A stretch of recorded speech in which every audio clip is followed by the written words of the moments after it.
Hello, hello. Welcome to today's STEAM Team Challenge. My name is Miss Julie, and I'm from the Warrenville Public Library in Warrenville, Illinois. Today's STEAM Team Challenge is all about sending and receiving secret messages, which I thought would be extra fun since Valentine's Day is coming up, so you can learn a few ways to send hidden messages to your loved ones, your friends, your family. So the three activities we have today are one based on cryptography, which is our Cipher handouts. Then we have an activity on creating invisible ink with lemon juice and with using color filters to send hidden messages. So the first one I'll start off with is cryptography, which is a big, huge word for sending hidden messages with ciphers or codes. So ciphers basically replace any symbol, so any letter or number, with another symbol. So that could be changing a letter to a number, or a letter to a picture, or a letter to another letter. And you'll understand a little bit more as you go through some of these ciphers here. These have been used for thousands of years to send hidden messages. Some great examples. I put some books listed on our handout, but here's a couple. There's Chester Nez and the Unbreakable Code. So Navajo code talkers in World War II, that's an excellent example in history of how codes and ciphers have been used to send hidden messages. And then also Morse code. This is a biography about Samuel Morse. And Morse code is the series of dashes and dots that send hidden messages. They usually use lights or sounds to do Morse code. Now, in your packet, there are a bunch of different kinds of ciphers. A lot of them are very common in ciphering, like the Caesar shift and the pig pen ciphers are very common in cipher worlds. This first one that I'm going to show you a little bit about is James and Emily's, which is based on a book actually. It's based on a chapter book called The Book Scavenger. And that's a really fun chapter book if you like books that are mystery and decoding. So when you have a cipher, they're gonna give you a key. And then they're gonna give you their hidden message. So the cipher key is here and the regular alphabet's here. We're gonna look at our first letter, our first symbol in the message.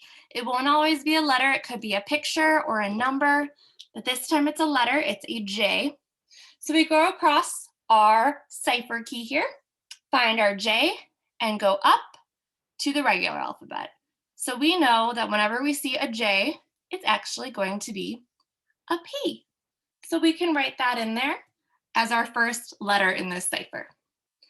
Then we'll look at the next letter. We have our L. We'll go across and then up and see that we have to write a U. Now I just wanted to get you started a little bit there, but I hope you guys can solve all of these great ciphers and even create your own. I know that's a super fun activity to do with friends, to have your own cipher code key and make your own messages in that cipher. Our next activity is we're going to start our lemon message. So this one's pretty simple.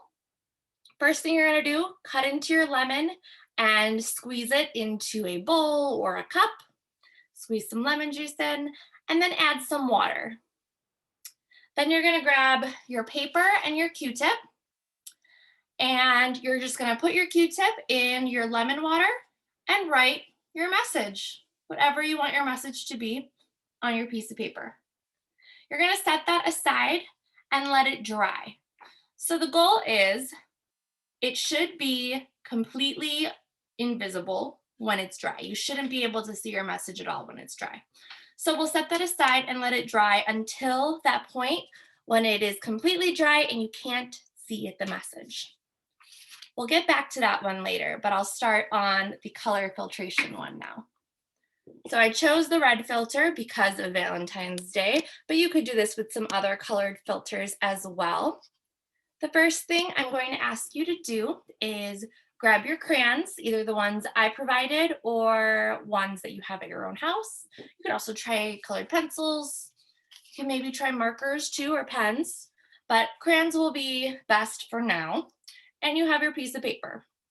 I'm going to have you draw some lines of each color. You're going to draw lines of each color. And then we're going to cover that up with our red filter. Now, some spoiler alert here. You should be able to see some colors through the red filter, but you should also have some colors that you can't see. So when you hold those colored lines up, there should be some that you can't see through this red filter. And I'll let you guys take a moment and look at that and see which colors you're able to see and which you are not. So what you should find is that any red-based colors you cannot see. So what happens is the different colors of light are moving through this filter. If it was clear, we would be able to see all the different colors of lights. But because this filter is red, it's absorbing some of those colors. So because it's a red filter, it's absorbing the red-based colors. So you should be able to see colors like blue or green. You should be able to see those through here, but you shouldn't be able to see reds or oranges or pinks. So with that knowledge, that's going to help us decide what colors we should use for our secret messages. Now, knowing which colors we can see through, you're going to use one of those colors or multiple of those colors in the blue tones, the blue or the green that you can see through the filter. And that's what you're going to use to write your actual message in, because you want them to be able to see that. Then you can find a few different ways of hiding your message. So I have a few examples here. So up at the top, I wrote my message lightly in blue, and then I covered it with lines and scribbles in the other colors, in the reds, the oranges, the pinks. So I covered it up with all those other colors. Down here, I wrote my message in blue, and then I put a bunch of other colored letters around it, so you might not immediately know where to find my message. And here, I wrote my message in blue, and then I wrote a bunch of letters and words over it in my red-based colors. So you'll see, so here's my scribble one. You should see books in my series of letters. You'll only be able to see library, that was written in blue. And then in this one, I think this is my favorite, covering it with a bunch of other words and letters. You'll see my message is I love books, which is the best kind of love message here. So those are a few different ideas, but you are welcome to experiment with your own. You can cut into this filter and give it to those you're sending messages to so that they can decode it.